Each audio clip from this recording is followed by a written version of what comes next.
I really thought this was wonderful. You guys know Amala Ekpunobi, who's been on the show many times.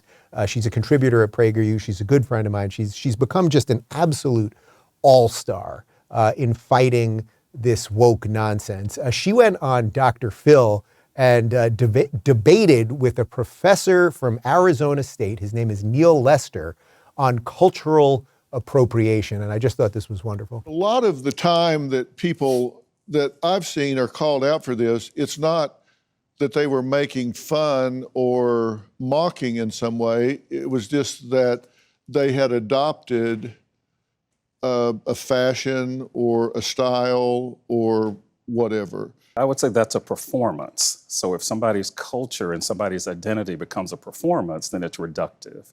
So if you're reducing, for example, say the civil rights movement to an afro, and you wear that, or you wear dreadlock wigs, that Rastafarians may wear, you do that because it's edgy, because it's cool, but ultimately because it's not you, and you're getting some kind of cultural capital from that by doing it.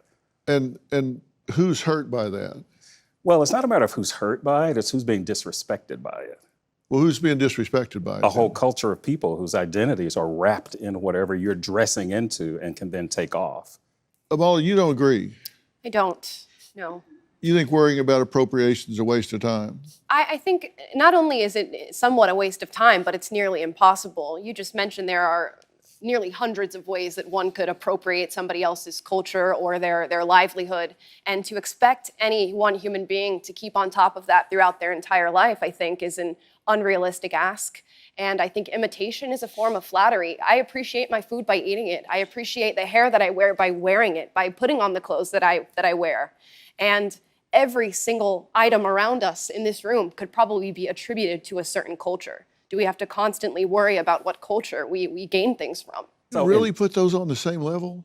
I absolutely Racism do. and sexism, Absolutely. you put it on the same level as cultural appropriation? That's exactly. So if somebody wears their hair like you're wearing it, you put that on the same level as racism?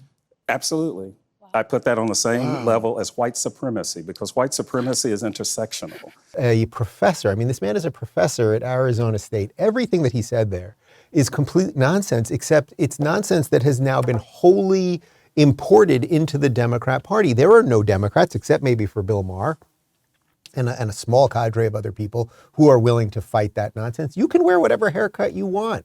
You can make whatever jokes you want. You can eat whatever food you want. You can put on whatever clothes you want to put on. These people don't own you. They don't own your mind. They don't know whether you're doing something to honor it or make fun of it. And guess what? You're also allowed to make fun of things. We used to joke about everything. You guys remember Don Rickles?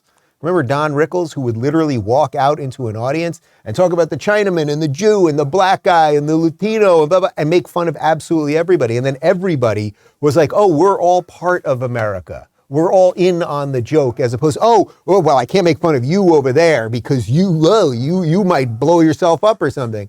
It's so dangerous what these people are pushing. He really just gave an absolutely wonderful rebuttal to that guy. But the point of the clip really was to show that everything he said there, that is the stuff that Kamala Harris believes. That is the stuff that the progressives believe. And this is why they pander to everybody, because none of it really makes sense. But you just have to keep people thinking that if someone wears a haircut of a certain way or eats a certain food, that they're the bad guy and you're the good guy.